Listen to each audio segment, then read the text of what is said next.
Bu, ini kan udah PPKM level 1. Sebenarnya kalau pemerintah juga udah memperbolehkan sih, melonggarkan lebih tepatnya untuk orang pergi rekreasi. Nah, kalau Ibu sendiri dan keluarga sudah ada rencana mau rekreasi kemana? Ya, Atau jalan? belum. Masih belum. Belum ada rencana. Belum ada rencana, tapi sepertinya akan. Ya, kalau ada waktu Bapak mungkin bisa, tapi kalau enggak ya di rumah pun sudah rekreasi sendiri. Anak-anak nggak pernah ada yang nuntut, aduh udah lama nih nggak jalan-jalan keluar. Enggak juga. Hampir nggak ada juga. Mereka ya? juga paham bahwa sekarang itu masa pandemi seperti ini, mereka paham. Kalau sekarang ini anak-anak lagi sedang apa, Bu, kegiatannya? Sekarang kegiatannya ya anak saya yang sekolah kan sekarang sudah mulai masuk sekolah, tapi seminggu 1 kali saja gitu. Tapi sisanya itu online. Oke.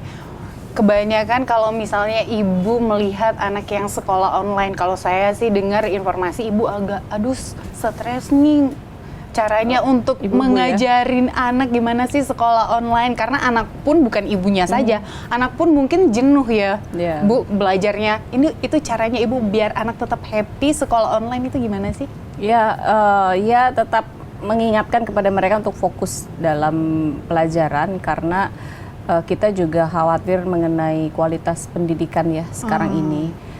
Dengan tatap muka saja memang sulit mengajarkan pelajaran itu, apalagi sekarang dengan tanpa tatap muka. Tentunya anak-anak kurang fokus, anak-anak bisa berkegiatan sendiri kan. Kalau di kelas kan memang dia harus diam memperhatikan gitu. Dan kalau di rumah kan mereka bisa berkegiatan sendiri dan tidak fokus. Jadi itulah tantangan kita, bagaimana anak-anak ini tetap harus happy dalam pelajarannya. Jadi kami tetap awasi.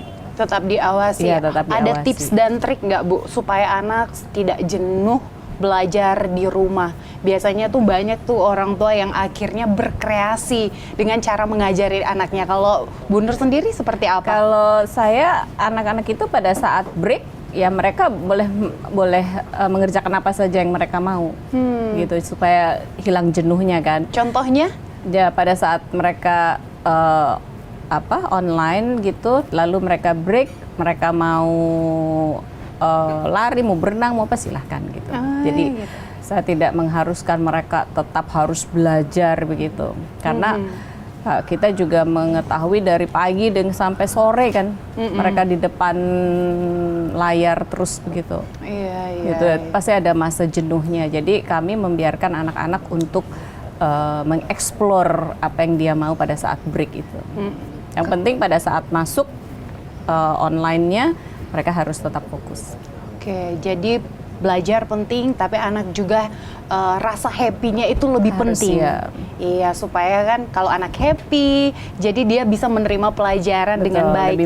Lebih mudah lagi. Nah, kalau Bu Nur ada ini nggak, Bu, komunitas selain mungkin dari anggota-anggota DPR, komunitas ibu-ibu gitu, ibu-ibu pejabat ada nggak sih, Bu? Kalau ibu khusus kepada ibu pejabat enggak, karena kami juga ada kesibukan masing-masing kan. Tetapi kalau teman-teman, saya masih berkumpul dengan teman-teman SD, teman SMP, teman SMA gitu. Jadi kami masih bersosialisasi begitu. Masih bersosialisasi. Ya, walaupun hanya misalkan melalui IG atau sekali-sekali kami saling mengundang ke rumah gitu. Ada komunitas nggak, Bu, yang sekarang lagi Ibu jalanin? Mungkin Ibu salah satu pemimpinnya yang saat ini ada program yang tertentu, apalagi dalam kondisi pandemi ini? Kami sebetulnya saya punya program untuk penanganan stunting di daerah pemilihan saya, dibantu dengan PA Organization yang dari European Union, itu merupakan CSR dari Eropa. Dan sekarang ini programnya hampir selesai dan bisa menyelesaikan stunting sekitar 70% daripada stunting yang berada di Kabupaten Tasikmalaya begitu. Oke. Jadi saat ini masih di daerah Tasikmalaya, Bu? Masih daerah Tasikmalaya. Dan rencananya nanti akan ke daerah-daerah mana lagi, Bu? Ya, saya sudah meminta kepada Kementerian Kesehatan untuk bisa mengadop program ini begitu, karena memang setelah dilaksanakan itu terlihat sekali gitu penanganannya itu memang berhasil. Penanganannya itu berhasil. untuk ya program Otiva. Apa saja Bu programnya? Maksudnya isinya apa yang dilakukan selama Jadi program itu? kami bekerja sama dengan universitas untuk melatih relawan-relawan dari mahasiswa yang mau kami berikan pelatihan untuk penanganan stunting ini. Gitu. Jadi pengetahuan tentang kesehatan, pengetahuan tentang gizi, dan bagaimana melaksanakan menangani anak-anak stunting begitu. Lalu anak-anak itu nanti relawan-relawan itu ke masyarakat untuk mendata di manakah ada anak-anak stunting. Lalu disitulah program itu berjalan. Oke, ini komunitas ini namanya apa Bu, boleh tahu? Otiva. Otiva. Awal dibentuknya sejak Sejak sekitar 4 tahun lalu. 4 tahun lalu.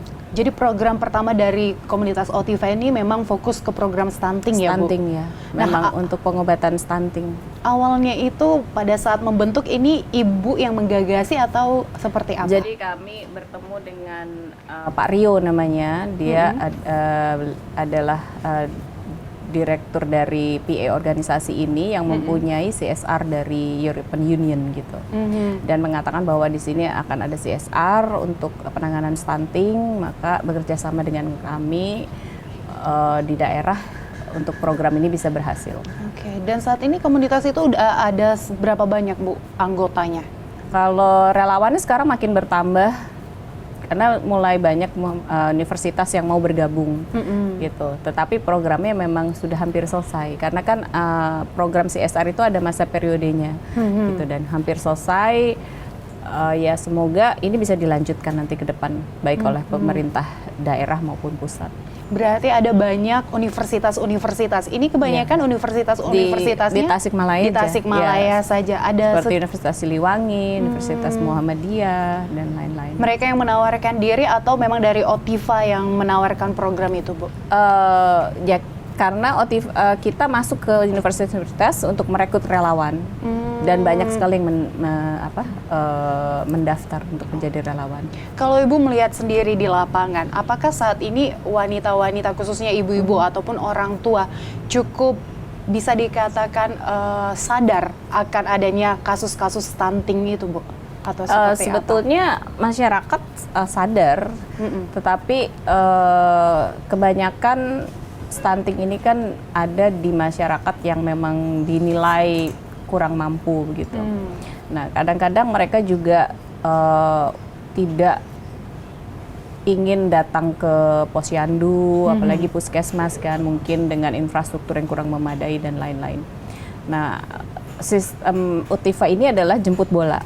Jadi kami mendata di mana di posyandu yang ada kasus stunting, kalau mereka tidak datang ke posyandu, kami yang mendatangi ke rumahnya.